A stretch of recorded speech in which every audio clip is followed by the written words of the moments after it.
Welcome back to our playthrough of Brothers, Tale of Two Sons. We just got out of a very sticky situation. And I was thinking about it while I was on break, that it's interesting how the game went from tension between the brothers about this character getting between them immediately to the character is a monster. The narratives of this game feel very compact.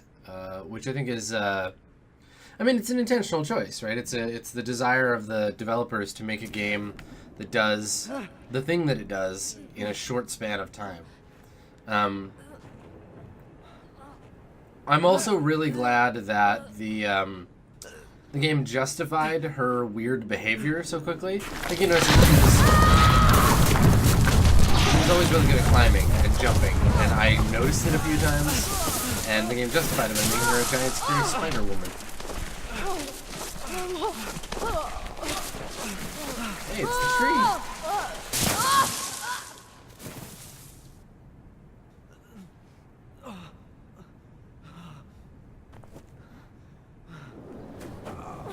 Alright, so the tree that we needed to save Papa, there it is.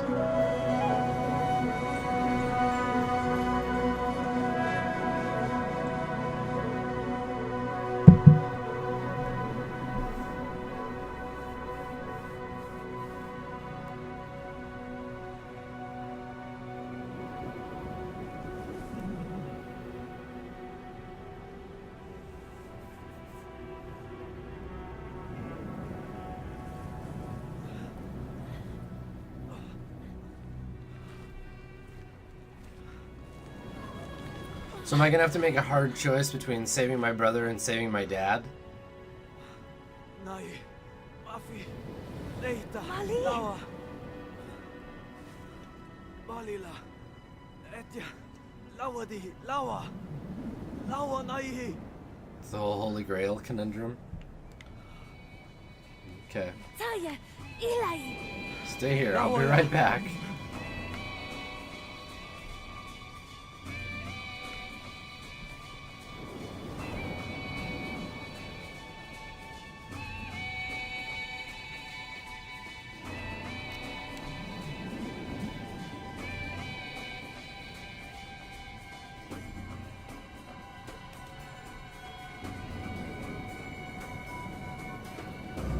Just another amazing shot in the middle of the tree like that.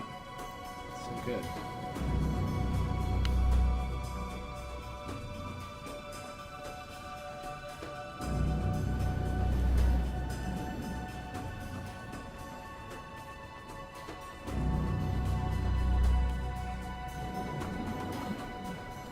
Ooh, excuse me. All right.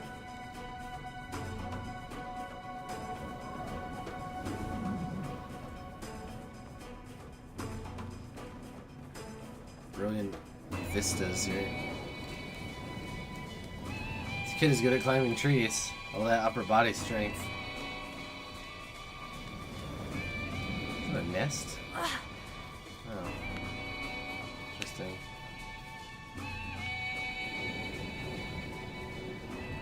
Alright, so there's the pool of water.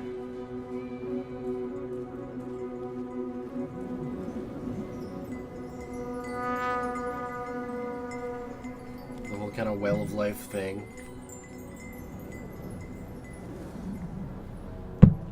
So I guess the idea was get the water, come back, give it to Dad, Dad'll be fine.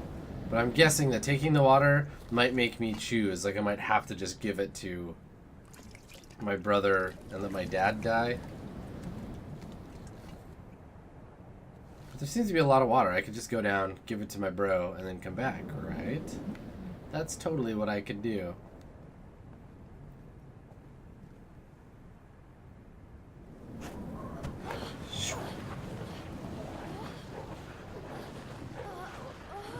Ah, cool. That's that shot we had before. There we go.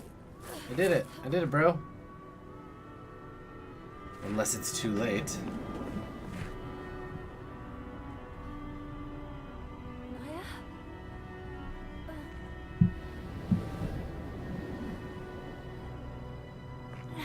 Naya, Okay. Taliaba. Oh, yeah, no. Turns out getting stabbed. Naya. Naya.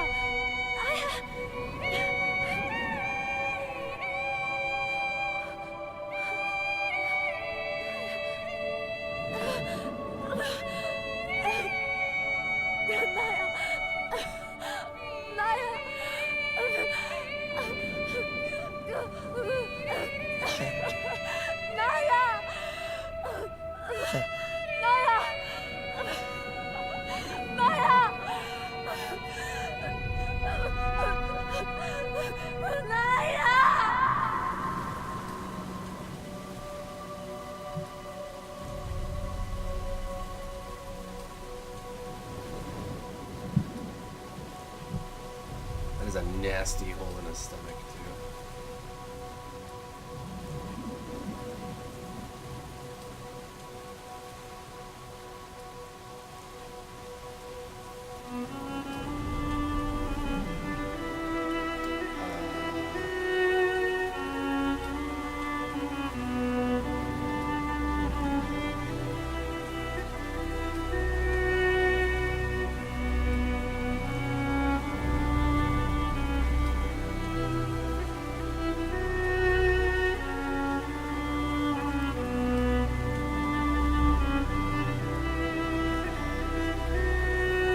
It's interesting because that wasn't like the.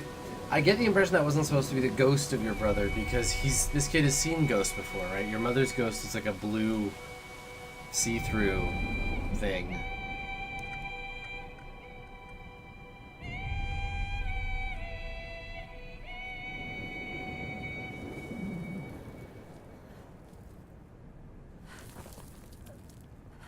That is a hell of a grave to dig with your bare hands.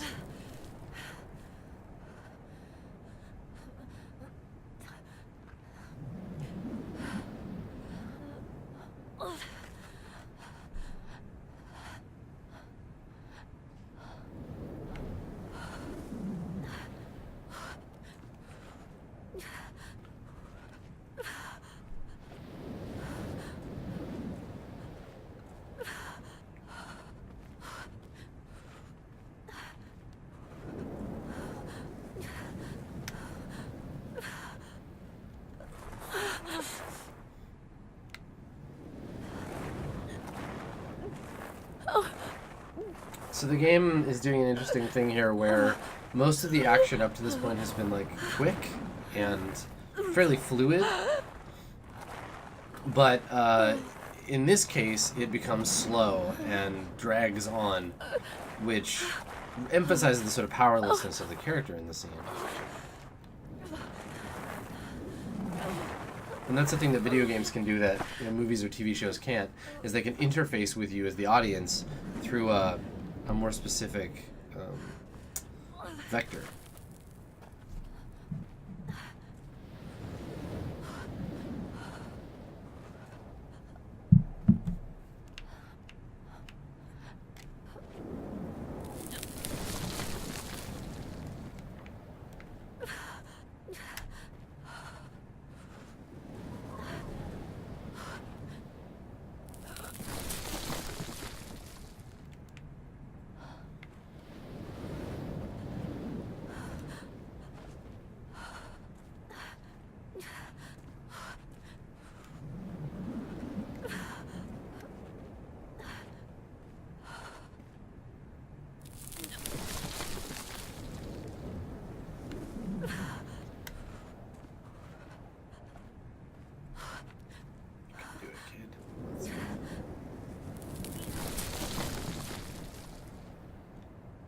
All right.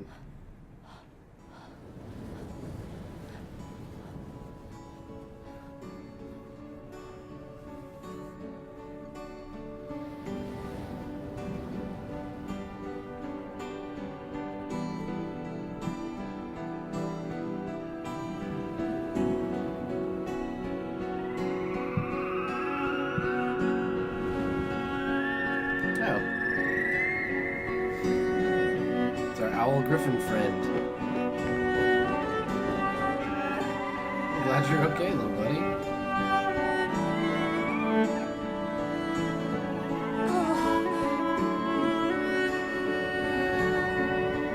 Sort of a weird choice though, because it's like, why did you make it seem like it was dead before?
So the roses, again, like, to start this next sequence, to be like, hey, so something, like, to remind you of your dead mom, you know, bodes as to me, as forbiddingly as the rain does. Right? Rain is a nice, like, easy indicator of, like, things are going poorly. Shit is bad and tense.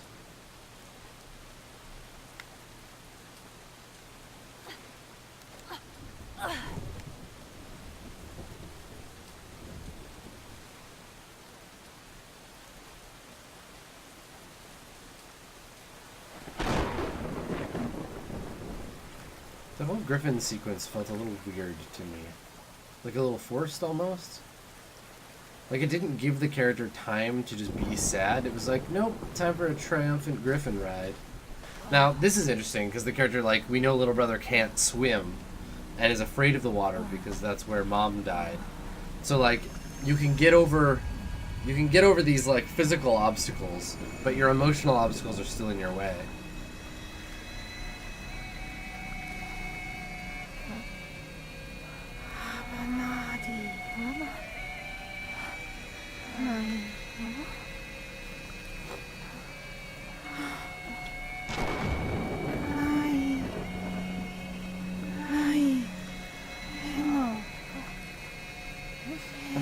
Hi, Ghost Mom. Okay.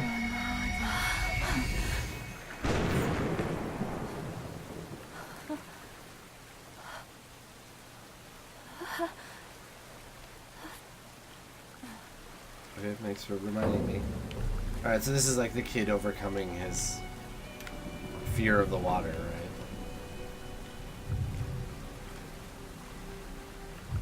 You can do it, man. Get in there. Swim. No.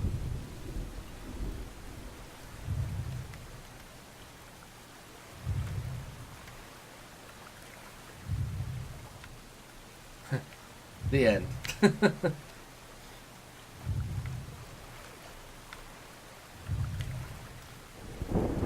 not sure entirely what that was about then.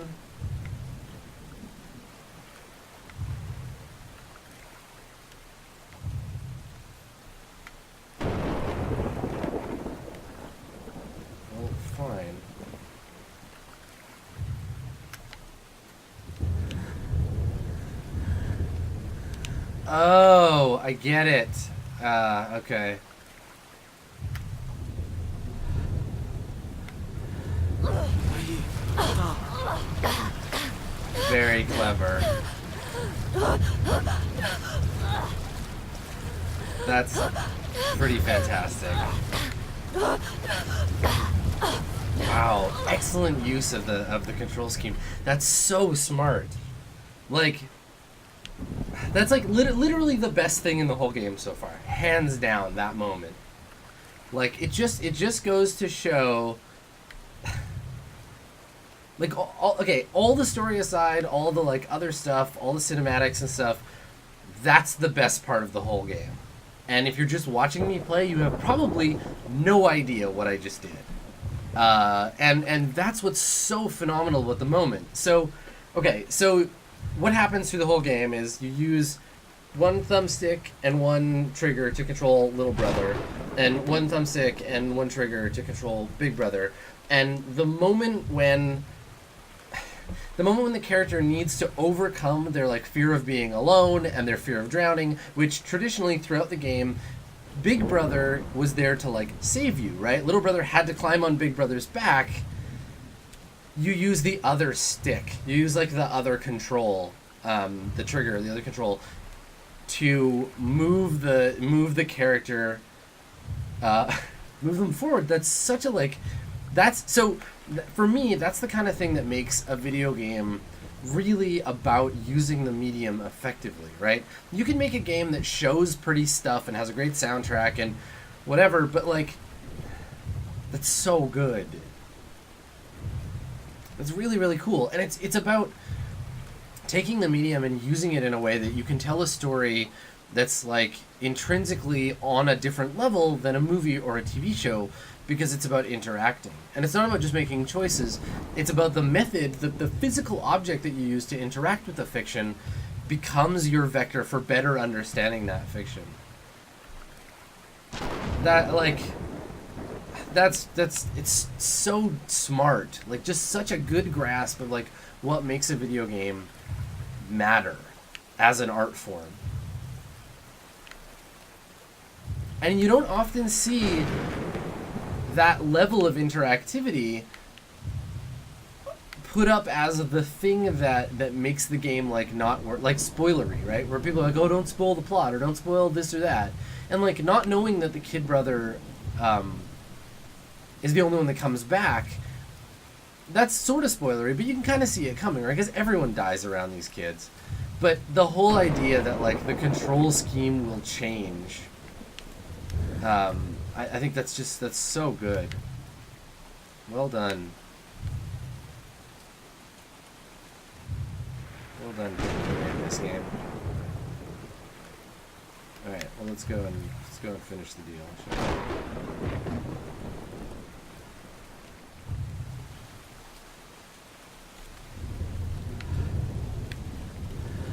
나이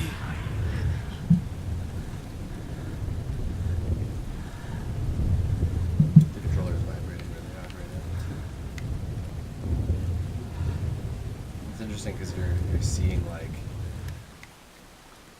yeah, the control scheme gets all different now. Is this not my house? Am I in the wrong place?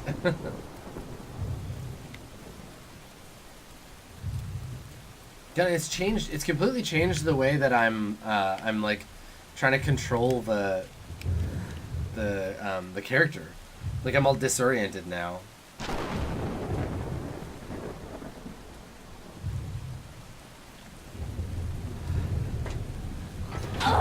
나이 Yeah, it's like you lose your big brother, but now you don't need him. You can like function without him.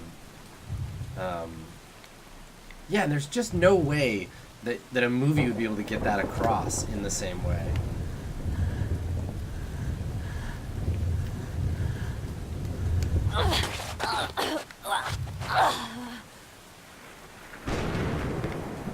Really smart.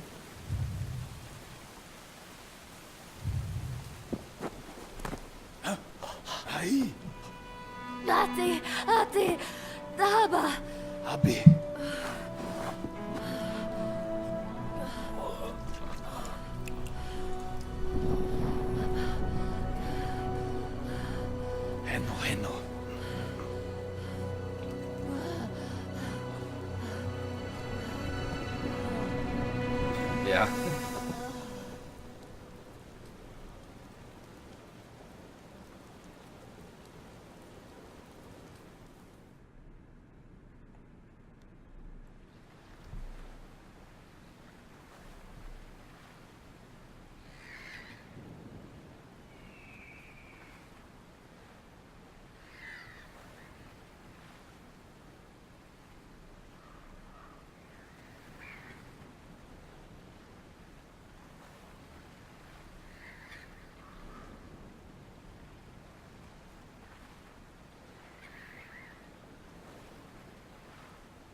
So it looks like my dad is.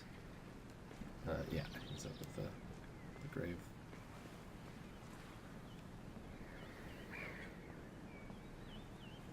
Just you and me now, Dad.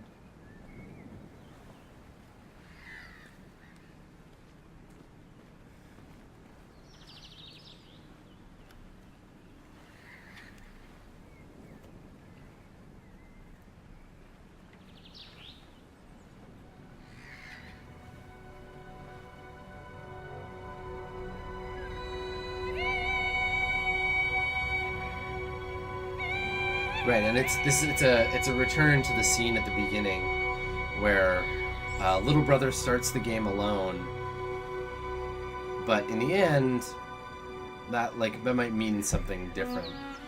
It would have been nice if they had tied in some of the color scheme sector for this, like if he was wearing something blue. But it might also have been a little heavy-handed, so it's hard to say.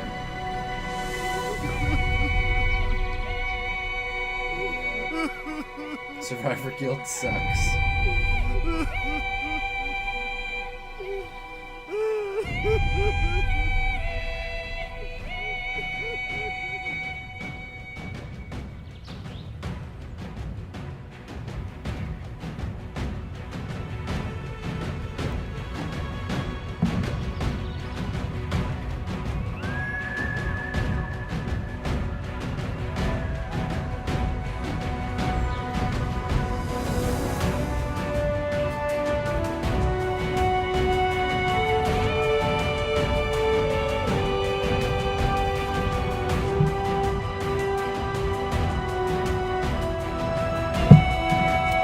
Very cool.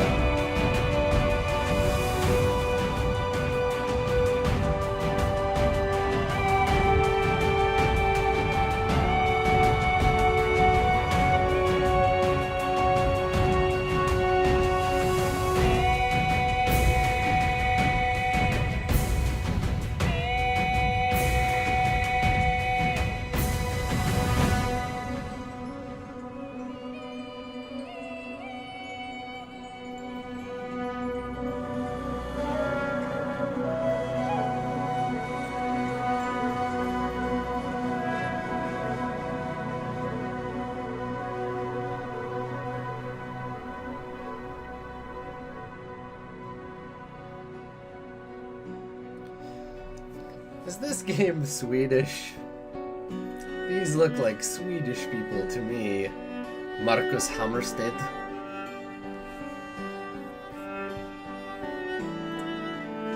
Oh, Jose Gonzalez, like the guitar player? Alright. Cool.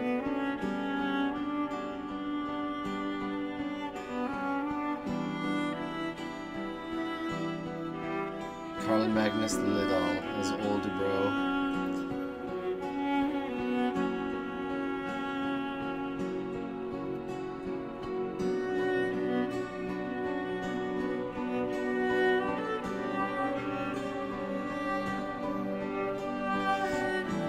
Well, congratulations to the entire internet for not spoiling the big crucial moment of the game for me.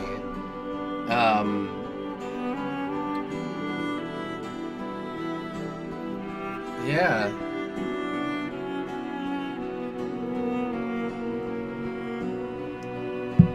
So we'll let the credits play out. And unless the music goes quiet and I can actually talk over it. Okay, good. So cool. So okay, so this game marks. I mean, I've cried at video games. I've gotten emotional at video games before. Gone Home choked me up a little bit. Walking Dead. I cried at the end of Walking Dead season 1 because sad times. But I feel like this is probably the first time that I've felt any kind of emotional response to a game mechanic. Right? Like, the story itself. So here's the thing, right? Okay, this applies to tabletop RPGs as much as it does to video games. System matters. And And in this case, system, meaning the way that you as a player interact with the fiction that's being presented to you, is relevant in telling that story.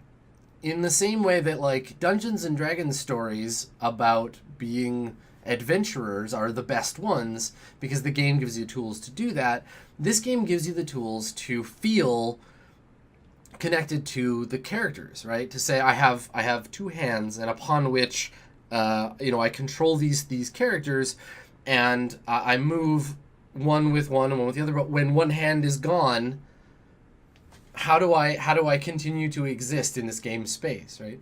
And so that moment, that revelatory moment of like, oh, guess what?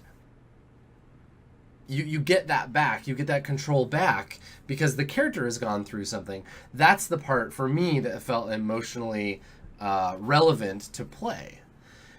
Because honestly, like, the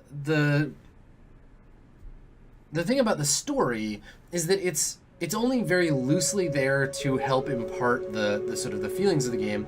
And as we were talking about through the play through the game, it's quite compact, right? It's quite like focused on doing very specific things and doesn't let you linger on the characters. So while I felt like the plot, the like, oh, the owl creature might be dead, your brother is dead, then you get a big flying sequence, and that kind of like uplifts you, and then you're like, the stuff with the mom's ghost, like, it felt like a lot of that was very surface level, and I didn't feel like super emotionally resonant. But as a method of saying, we have a game that we want to use to its fullest potential as a game, right? Because a lot of like good cinematic video games, like Grand Theft Auto, right? Let's look at Grand Theft Auto purely as an example of getting halfway there. So the people at Rockstar make good games, but they make good games that feel like movies. The mechanics of driving the car, the mechanics of shooting your gun, and all of that stuff is just not narratively powerful. It's relevant in that it helps you control the space smoothly, but it doesn't really impart the fiction in any way. Whereas something like this very much does that. So when you're playing games from here forward, think about how the control scheme of the game puts you in the perspective of the game, and think about how, do that for video games, do that for tabletop games, right? Like, how do the mechanics of the system you're interacting with make you feel like your character?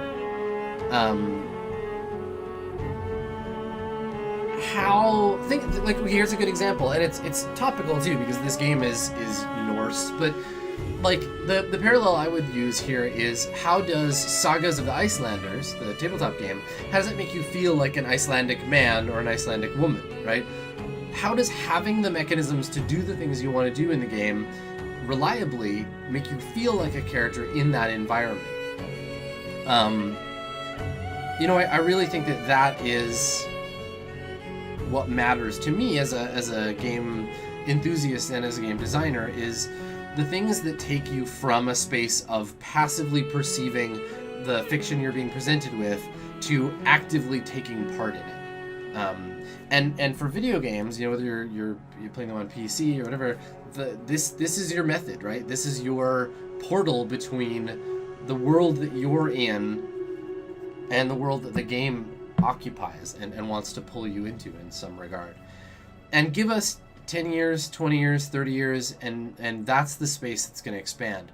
Really, fundamentally, when it comes down to it, L.A. Noire did some of that by trying to cross the boundary of character space, right? Of being like, you have these set of options, you can interrogate these characters, but you're limited by the sort of humanness of the characters.